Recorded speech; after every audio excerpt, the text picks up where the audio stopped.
Assalamualaikum warahmatullahi wabarakatuh. Puji syukur kehadirat Allah Subhanahu wa taala yang mana kita bisa bertemu di presentasi mengenai COVID-19 untuk memenuhi diskusi 4 tentang gagasan pokok COVID-19.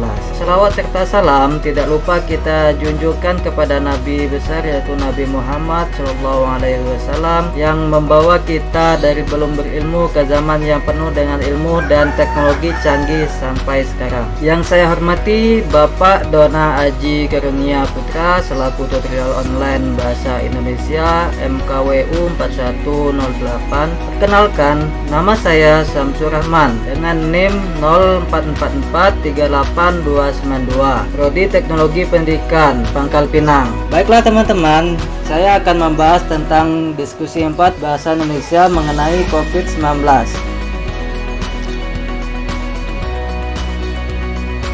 Adapun kerangka dalam gagasan saya yaitu judul COVID-19, konteks presentasi dari saya mengenai gagasan topik COVID-19. Kerangka 1, pembukaan, salam pembuka, sapaan kehormatan, sholawat. 2, pembahasan COVID-19, pengertian COVID-19, asal-usul terjadinya COVID-19, ciri-ciri gejala COVID-19, cara mencegah penyebaran COVID-19, dan ketiga yaitu penutup. Baiklah teman-teman, pengertian COVID-19.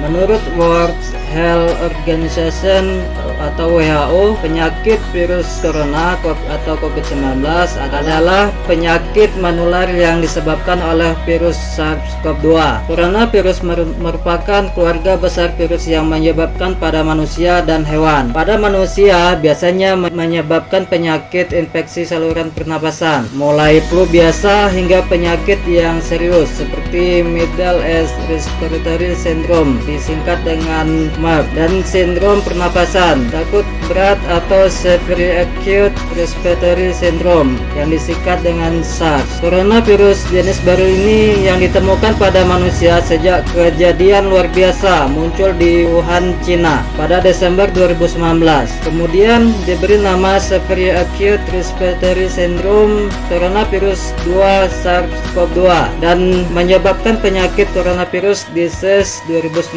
atau COVID-19. Baiklah teman-teman, ini asal-usul COVID-19. Sejumlah fakta baru mengenai asal-usul virus corona mulai terungkap. Banyak bukti ditemukan bahwa COVID-19 berasal dari hewan yang terdapat di pasar makanan laut Wuhanan di Wuhan, Cina. Berdasarkan studi terbaru yang dibuat di jurnal Zenodo, peneliti menganalisis berbagai data yang menunjukkan kasus virus corona pertama kali terpusat di pasar tersebut. Para peneliti juga melaporkan bahwa sampel dari area yang positif virus SARS-CoV-2 ini berkaitan dengan penjualan hewan hidup. Penularan virus pertama kali terjadi akhir November atau awal Desember 2019. Dalam penjelasannya, Warobei mengatakan pola penyebaran virus ini dimulai sejak akhir 2019. Namun, pola penyebarannya terus berubah sekitar Januari atau Februari 2020 dengan menular ke komunitas lokal. Baiklah teman-teman, ini ciri-ciri terkena COVID-19.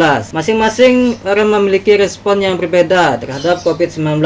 Sebagian besar yang terpapar virus ini akan mengalami gejala ringan dan akan pulih tanpa perlu dirawat di rumah sakit. Gejala yang paling umum adalah 1. Demam hingga mencapai 38 derajat Celcius, di mana kita bisa mengeceknya dengan termometer atau termogan. Yang kedua, flu dan batuk. Apabila kita mengalami flu dan batuk, segera berobat, temui puskesmas yang terdekat atau rumah sakit. Yang ketiga, mudah kelelahan. Apabila kita mulai merasa kelelahan, kita bisa beristirahat di rumah dengan bisa langsung dibawa ke rumah sakit. 4.